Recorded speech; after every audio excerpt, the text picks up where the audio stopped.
এৰি দিয়া মানুহেই নহয় মই হিমন্ত বিশ্ব শৰ্মাক ক'ত কলিজাত ধৰিব লাগে মই খুব ভালকে জানো একমাত্ৰ অসমৰ মানুহ একমাত্ৰ অসমৰ বিধায়ক য'ত হিমন্ত বিশ্ব শৰ্মাক থপৰা মই বদলাই দিব পাৰোঁ কথা কৈ আপোনালোকক এটা এইটো আহি গ'ল দেই মালটো মালটো আহি গ'ল দেই উজ্জ্বল তালুকদাৰ এণ্টি আছামিজ অখিল এই উজ্জ্বল তালুকদাৰ বুলি মালটোৱে এইটোৱে বিজেপিৰ মাল এটা আহি গ'ল বিজেপি এই মালটো দেখিছেনে একেটা মানুহে anti Assamese Akhil anti Assamese Akhil anti Assamese Akhil বুলি খ কমেণ্ট দি আছে মোৰ লাইকতকে কমেণ্টহে বেছি হ'ব চাগে এতিয়া 1500 টকীয়া জহনী 1500 টকীয়া এই 1500 টকীয়া আৰু হবি একে এইবিলাক চকচোন কোন হবি একে বুলি আমাৰ অসমীয়াৰ নাম আছে এইবিলাক সব বিজেপিৰ 2 নম্বৰ নাম হবি একে তাৰপিছত আৰু অলপ আগতে কি আছিল হবি একে এই দুটা নামে খ মোৰ বিৰুদ্ধে প্ৰচাৰ চলাই আছে আপোনালোকে মোৰ হেৰিখন চাকচোন কমেণ্টৰ বক্সটো চাকচোন খ হবি একে আৰু এইমাত্ৰ কি কৈছিলো কি নামটো উজ্জ্বল তালুকদাৰ এই চবে তাৰমানে ইহঁতৰ নামকেইটা হেৰিয়াত দি থৈ দিছে এই চবৰ একাউণ্টৰ পাছৱৰ্ডকেইটা ফেচবুকৰ বিজেপিৰ অফিচত দি থৈছে বিজেপি অফিচৰ পৰা ৰুককে মোৰ ওপৰত মাৰি দিয়া নাই খ হাজাৰ হাজাৰ মাৰি দিয়া এনেকে খ হাজাৰ হাজাৰ এইটো দুটাৰ পৰাই আহিছে অকল চাই আছো মই হবি একে এণ্টি আছামিজ অখিল বুলি আহিছে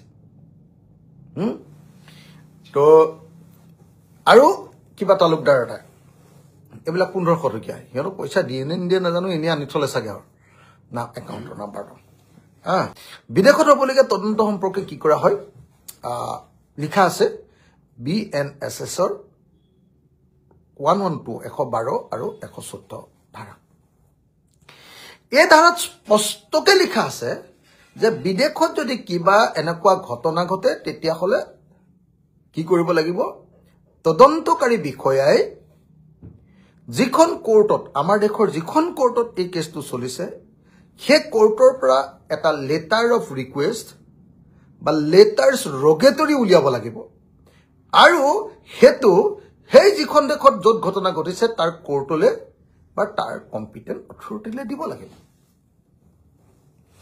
কোৰ্টলৈ বা কম্পিটেণ্ট অথৰিটিলৈ যেতিয়া দিব তেতিয়া যদি সেই দেশখনৰ লগত আমাৰ বুজাবুজি আছে MLAT বুলি কয় এইটো MLAT মিউচুৱেল লিগেল এগ্ৰিমেণ্ট নে কি আছিলে তো MLAT এই যিটো MLAT যদি থাকে তেতিয়াহ'লে কি কৰে এই লেটাৰ অফ ৰিকুৱেষ্ট ক'লে সেই তথ্যখিনি আমাৰ দেশক দিবলৈ তেওঁলোক বাধ্য আৰু যদি MLAT নাথাকে তেতিয়াহ'লে তেওঁলোকে তথ্য নিদিবও পাৰে তেতিয়া আমি একো কৰিব নোৱাৰিম হেঁচা দিব পাৰিম কাজিয়া লাগিব পাৰিম কিবা কৰিব পাৰিম কিন্তু তেওঁলোকে নিদিও বুলি ক'লে কোনো ধৰণৰ ব্যৱস্থা নাই মই বাৰম্বাৰ ক'লো মই আনকি আপোনাৰ কি কয় আপোনাৰ জয়ললিতাৰ কেছ এটা উলিয়াই আনিলো কেছ ল বুলি কয় জয়ললিতাৰ কেছ উলিয়াই আনি ক'লো যে চাওক ব্ৰিটেইনত জয়ললিতাৰ দুৰ্নীতি সংঘটিত হোৱা বুলি যিটো কেছ চলিছিলে সেই কেছটো চেন্নাই হাইকোৰ্টে জয়ললিতাক এইকাৰণেই কোনো ধৰণৰ শাস্তি নিদিলে কাৰণ জয়ললিতাৰ আপোনাৰ দুৰ্নীতিৰ তথ্যবিলাক MLATৰ জৰিয়তে ডাইৰেক্ট অনা হৈছিলে সেইটো লেটাৰ্ছ ৰেগুলেটৰীৰ জৰিয়তে অনা হোৱা নাছিলে আৰু সেই যিটো বিচাৰ হৈছিলে সেই যিটো কেছ সেই কেছটোতে কেনেকৈ বিদেশৰ পৰা বস্তু আনিব লাগে তদন্তকাৰী বস্তু আনিব লাগে সেই কথাটো একদম ক্লিয়াৰলি তাত লিখি থোৱা আছে একদম ক্লিয়াৰলি লিখি থোৱা আছে সিস্টেমটো স্টেপ বাই স্টেপ কেনেকৈ যাব লাগে মই বাৰম্বাৰ ক'লো মই নিজে ফোন কৰি ক'লো মুন্না প্ৰসাদ গুপ্তাক মই নিজে গৈ আমাৰ এইখন এনকুৱাৰী কমিশ্যন আছে তাত গৈ মই ৰিটেন এফিডেভিট দি নোটাৰী কৰি কোৰ্টত নোটাৰী কৰি উকিলৰ জৰিয়তে লিখাই তাত গৈ জমা দিলো সদায় ক'লো মুখ্যমন্ত্ৰীক মই ফোনেৰে ক'লো সব ফালৰ পৰা মোক ক'বলগীয়াখিনি সব ক'লো আৰু কিমানবাৰ সংবাদ মেল আপোনালোকৰে মনত ৰৈ গ'ল চাগে মুখ্যমন্ত্ৰী নাজানো বুলি ক'ব পাৰে পিছত, কিন্তু আপোনালোকৰ নিশ্চয় মনত ৰৈ গ'ল নে নাই বাৰু কওকচোন যে মই এইটো কথা লাগি আছো। আপোনালোকে নিশ্চয় দেখিছে। গতিকে মই তো এতিয়া মোৰ কথাটো একদম খাটাং যে SIT-য়ে CID-য়ে বা অসম পুলিচে যি তদন্ত কৰিছে এই তদন্তত কোনো পধ্যে জুবিন গাৰ্গে ন্যায় নাপায়। আমাৰ ইয়াত যি তদন্ত চলি আছে সেই তদন্তটোৰ মটিভৰ ওপৰত যে জুবিন গাৰ্গৰ মৃত্যু বা হত্যা কি উদ্দেশ্যত হ'ল সেইটোৰ ওপৰতে তদন্ত হৈ আছে। মটিভ, অকল মটিভ। তাৰমানে কি যে পইচা মাৰিবলৈ এইটো কৰিলে নেকি, সেই পইচাৰ হিচাপ কৰি আছে ইয়াত। শ্যাম কানুৱে কিমান পইচাৰ লেনদেন কৰিলে, সিদ্ধাৰ্থ শৰ্মাই কিমান টকা মাৰিলে, আন কোনে কোনে পইচা মাৰিলে, জুবিন গাৰ্গৰ লগত কাৰ কাৰ কি সম্পৰ্ক আছিলে, এই চবৰ ওপৰত তেওঁলোকৰ পৰিয়ালৰ বেলেগ মানুহবিলাকৰ কাৰ কাৰ লগত সম্পৰ্ক আছিলে, এইবিলাক কৰি ব্লেকমেইল কৰা, পৰিয়ালৰ মানুহবিলাকক মাত মাতিব নোৱাৰা কৰা, এইবিলাকৰ ওপৰত তদন্ত কৰি আছে। আপোনালোকে জানে নে নাই এইটো কিমান ডাঙৰ ঘটনা ঘটি আছে? আপোনালোকে চাগে খবৰে ৰখা নাই। বহুত একদম বেয়া পাৰ্টি এটা পৃথিৱীত সোমাই গ'লো। ক'ত অসম, য'ত সকলো মানুহে মিলা প্ৰীতিৰে থাকো, ইহঁতে ক'ত হিন্দু মুছলমান কৰি পেলালেহি ডাঙৰ ঘটনা ঘটাই আছে। মই সেইকাৰণে আপোনালোকক খুব খোলা খুলিকে মই আপোনালোকক একদম স্পষ্টকে কৈ দিছো যে কোনো পধ্যে আকৌ জগন্নাথ শৰ্মা বুলি এটা আহিছে দেই এণ্টি আছামিজ অখিল বুলি ক'বলৈ। মই আশা কৰিছো মই পাপু দত্তকো দেখিছো আৰু আমাৰ প্ৰাঞ্জল শইকীয়া নে কিবা এজনকো দেখিছো। এইবাৰ জগন্নাথ শৰ্মা বুলি এটা মানুহ আহি গ'ল। গতিকে মই পাপুহঁতক অনুৰোধ কৰিছো যে আপোনালোকে অকণমান জাষ্টিছ ফৰ জুবিন গাৰ্গ বেছিকৈ লিখি দিয়কচোন। Justice for Zubeen Garg, justice for Zubeen Garg লিখি দিয়কচোন। ইহঁতে আমাৰ এই গোটেই পোষ্টটো মানে বদনামী কৰি দিব খুজিছে, আমাৰ এইটো মানে বেলেগ ফালে নিব খুজিছে এই RSS BJPৰ মানুহকেইটাই। এটা মানুহক কাকো শান্তিত থাকিবলৈ দিয়া নাই, পষ্টৰ দাম বঢ়াই সিহঁতি বৰবাদ কৰি দিলে। বদমাছ যিমানকেইটা ইয়াত এই এণ্টি আছামিজ লিখিছে নহয়, এইবিলাক ডাইৰেক্ট মনীষ ছেত্ৰী, এইটো ডাইৰেক্ট বিজেপিৰ অফিচৰ পৰা হৈছে। মই ঘোষণা কৰি দিছো এটা আপোনালোকে। মনীষ ছেত্ৰীয়ে 4টামান 5টামান মানুহে লিখি আছে চক আপুনি, একেলগতে 100-200 মান এটা মানুহৰ নামত দি দিয়ে। এবাৰ মনীষ ছেত্ৰী বোলাটোৰ নামত আহিলে এইবিলাক দি থাকে। ঠিক আছে, তহঁতে মোৰ কি হাতী কি যায় পথে কি বুলি আছে নহয়, মই ৰাস্তাত গৈ থাকোঁতে তহঁতি যিমান ফৰ্মুঠিয়াই থাকো কাম নাই। মই পৃথিৱীৰ কাকো কেয়াৰ নকৰোঁ, তহঁতৰ বছকে হিমন্ত বিশ্বকে কেয়াৰ নকৰোঁ। দেখিছ নাই এনে কি ক'লো মই, তহঁতৰ হিমন্ত বিশ্ব শৰ্মাক কি ক'লো তহঁতি দেখিছ নে নাই? এনে মৰাতকৈ বেছি হৈছে নাই হিমন্ত বিশ্ব শৰ্মাৰ? মই যিবিলাক কথা ক'লো বিধানসভাত মই যেনেকে হিমন্ত বিশ্ব শৰ্মাক দিলো, ধৰিলো, কলো, যিবিলাক কথা ক'লো, তাৰপিছত আচলতে তহঁতি সেইটো খাৰতে তহঁতি মোক কেনেকুৱা কৰি আছ, হয়নে নহয়? বিজেপিৰ অফিচৰ পৰা, RSSৰ অফিচৰ পৰা, হয়নে নহয়? কোনোবা এজনে লিখিছে এইটো চাও, চেংচানে কৈছে RSS বিজেপিৰ চোৱাচ এলেকাৰ এইবোৰ। একদম হয় হয়, এইটো মানে চোৱাচ এলেকাই হয়, RSS বিজেপিৰ হয়। এইকেইটা চোৱাচ এলেকা, চোৱাচ এলেকাকেইটা বেলেগ কাম নাই। সিহঁতি 2 টকা পায় নেকি, নাপাবও পাৰে। সিহঁতৰ আগতেই লৈ আহিছে বুলি মই জানো। সিহঁতৰ একাউণ্টৰ পাছৱৰ্ডবিলাক এই অফিচলৈ লৈ আহি অফিচৰ পৰা একেলগতে বহি লৈ পীযুষ হাজৰিকাই এইটো মোৰ ওপৰত কৰিবলৈ দিয়ে।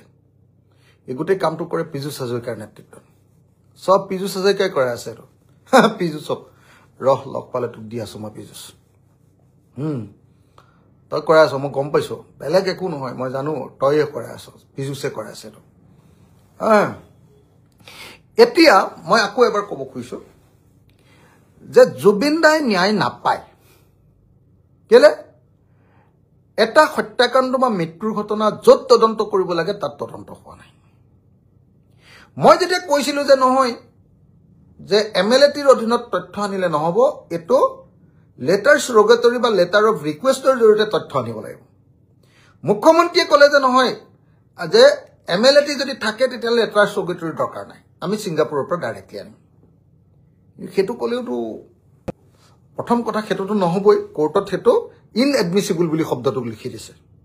ডাইৰেক্টলি চেন্নাই কোৰ্টৰ হাইকোৰ্টে ক্লিয়াৰলি, আজিলৈকে তাৰ বিৰুদ্ধে আৰু এটাও ভাৰ্ডিক্ট দিয়া নাই, তাত ক্লিয়াৰলি লিখি থোৱা আছে যে যদিহে লেটাৰ চুৰগেটৰীৰ জৰিয়তে বিদেশৰ তথ্য নাহে ডাইৰেক্টলি যদি MLA-টিৰ জৰিয়তে আহে তেতিয়াহ'লে সেইটো কোনোপধ্যে গ্ৰহণযোগ্য নহয়, ইনএডমিছিবল।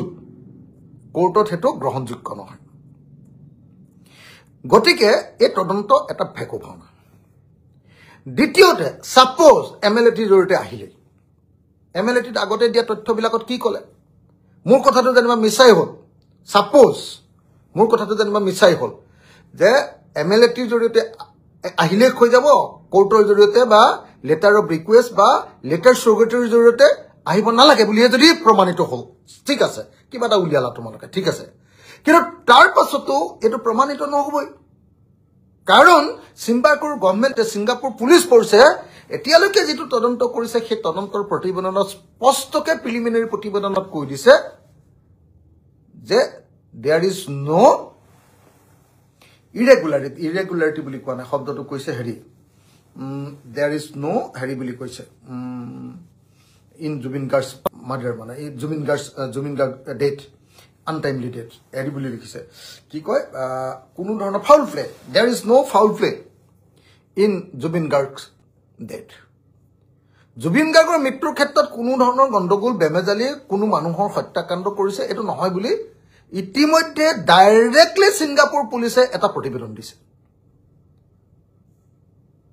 যদি এটা ছিংগাপুৰৰ MLA-টিৰ জৰিয়তে সেই কথাখিনি আনেও যে এওঁলোকক হত্যা কৰিছে বুলি যে মুখ্যমন্ত্ৰীয়ে কৈ আছে, যেতিয়া ছিংগাপুৰৰ MLA-টিৰ জৰিয়তে তথ্যটো দিব তাততো লিখা আছে যে হত্যা নহয়, এইটো ফাউল প্লে নায়েই, ইয়াত কোনো গণ্ডগোলেই নাই, কেনেকৈ প্ৰমাণ কৰিব আপোনালোকে কওক? গতিকে মই কথাবিলাক জানো, মই যিহেতু MLA, মই যিহেতু বহুত দিন বিধানসভাত থাকোঁ, বহুত মানুহক লগ পাই থাকোঁ, বহুত মানুহৰ লগত কথা হয়, বহুত ব্যুৰ'ক্ৰেটৰ লগত কথা হয়, বহুত পুলিচ অফিচাৰৰ লগত কথা হয়, মানে মই জানো যে চৰকাৰে কি কৰিব খুজিছে জানেনে? চৰকাৰে যেনে তেনে ইলেকশ্যনলৈকে সিদ্ধাৰ্থ আৰু শ্যামকানক যেনে তেনে জুডিচিয়েল কাষ্টডি, মানে জেলত নহয়, হাজোতত বুলি কয় এইটো অসমীয়া, জুডিচিয়েল কাষ্টডি বা কোৰ্টৰ কাষ্টডি বা হাজোতত ৰাখিব কৈছে। যিদিনাই চাৰ্জশ্বিট দি দিব, চাৰ্জশ্বিট দিয়াৰ পাছত যেতিয়াই বেইল মাৰিব, বেইল পেটিশ্যন, মানে কি ক'ব, বেইলটো কি বুলি কয়, জামিন ল'বৰ কাৰণে যেতিয়া পেটিশ্যন দিব তেতিয়াই সিহঁতি জামিন পাব, আপোনালোকে চাই থাকক। কিন্তু মই যিমান দূৰ জানো হিমন্ত বিশ্ব শৰ্মাহঁতে তেওঁলোকক কনভিন্স কৰিছে যে তহঁতে ইলেকশ্যনটো পাৰ নোহোৱালৈকে বেইল পেটিশ্যন নামাৰিবি, যদি তহঁতি বেইল পেটিশ্যন মাৰ তেতিয়াহ'লে আমি তহঁতৰ ওপৰত অৰ্থনৈতিক কেলেংকাৰী গোচৰ লগাই, ইডিৰ গোচৰ লগাই, তাকে টান গোচৰ তহঁতৰ ওপৰত লগাই দিম,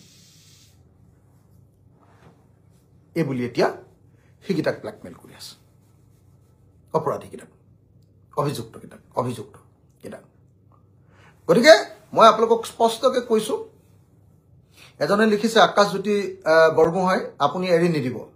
মই এৰি দিয়া মানুহেই নহয় ভাই নে দাদা মই নাজানো, মই মানুহ এৰি দিয়া মানুহেই নহয়। মই হিমন্ত বিশ্ব শৰ্মাক ক'ত কলিজাত ধৰিব লাগে মই খুব ভালকৈ জানো। একমাত্ৰ অসমৰ মানুহ, একমাত্ৰ অসমৰ বিধায়ক, য'ত হিমন্ত বিশ্ব শৰ্মাক থপৰা মই বদলাই দিব পাৰোঁ, কথা কৈ মুখৰ চেহেৰা বদলাই দিব পাৰোঁ। এইবাৰ যেতিয়া কথা কৈছিলোঁ, বিতৰ্ক হৈছিলে, দেখিছিলোঁ নাই মুখ্যমন্ত্ৰী হিমন্ত বিশ্ব শৰ্মাই কেইবা ছেকেণ্ড সময় ৰৈ গৈছিলে ভটকে, সি কি কৈ দিলে বুলি। মই এৰি দিয়া ভকতেই নহয়, মই বেলেগ ধৰণৰ মানুহ, মোৰ এইবোৰ ইলেকশ্যন ফিলেকশ্যন, MLA চেমএলএ, মন্ত্ৰী চন্ত্ৰী এইবিলাকৰ ধান্দা নাই। সোমাই গ'লোঁ কিবা এটা কাৰণত, আছোঁ আৰু এতিয়াও মোৰ ধান্দা নাই এইবিলাকত। মই এৰি দিয়া ভকতে নহয়, মই আপোনালোকক কথা দিছোঁ যে জুবিনদাৰ ন্যায় নাপায় আৰু জুবিনদাৰ ন্যায় পাবৰ কাৰণে আমি সদায় যুঁজি থাকিব লাগিব। যিবিলাকে জুবিনদাক ভাল পায়, আচলতে ভাল পায়, যিবিলাকে ভাল পায়, এনেতো কেইদিনমানৰ কাৰণে হাৱা, হিমন্তকো ভাল পায়, জুবিনকো ভাল পায়, এইকেইটাইতো এৰি দিব। যি জুবিন গাৰ্গক ভাল পায় সি হিমন্তক ভাল পাব নোৱাৰে, কেলে? ডাইৰেক্টলি জুবিন গাৰ্গে কৈ গৈছে যে এইকেইটা বটলা পাৰ্টি মানুহ, এইকেইটা 2 নম্বৰী, এই পাৰ্টিক ভোট দিব নালাগে, পলিটিক্স নকৰিবা বন্ধু বুলি ডাইৰেক্টলি সৰ্বানন্দ আৰু হিমন্তৰ ওপৰত গান লিখি থৈ গৈছে ন, ডাইৰেক্টলি লিখি থৈ গৈছে না, চাইছে না নাই আপোনালোকে? পলিটিক্স নকৰিবা বন্ধু বুলি গানটো লিখাৰ পাছত ঋতুস্মিন শৰ্মা নামৰ সাংবাদিকজনৰ লগত যে এটা থিয় হৈ যে এটা হেৰি দি আছে ক'ৰবাত কালচাৰেল শ্ব' এটাত, তাত কি বুলি কৈ দিছে, নিতুমণি শইকীয়া প্ৰতিদিন টাইমৰ তেওঁৰ লগত দিয়া সাক্ষাৎকাৰত হিমন্ত আৰু সৰ্বানন্দৰ বিষয়ে কি কৈছে আপোনালোকে চাই লওকচোন যতে পাৰিছে জুবিন দা ক্লিয়াৰলি কৈ দিছে যে এইকেইটা বদমাছ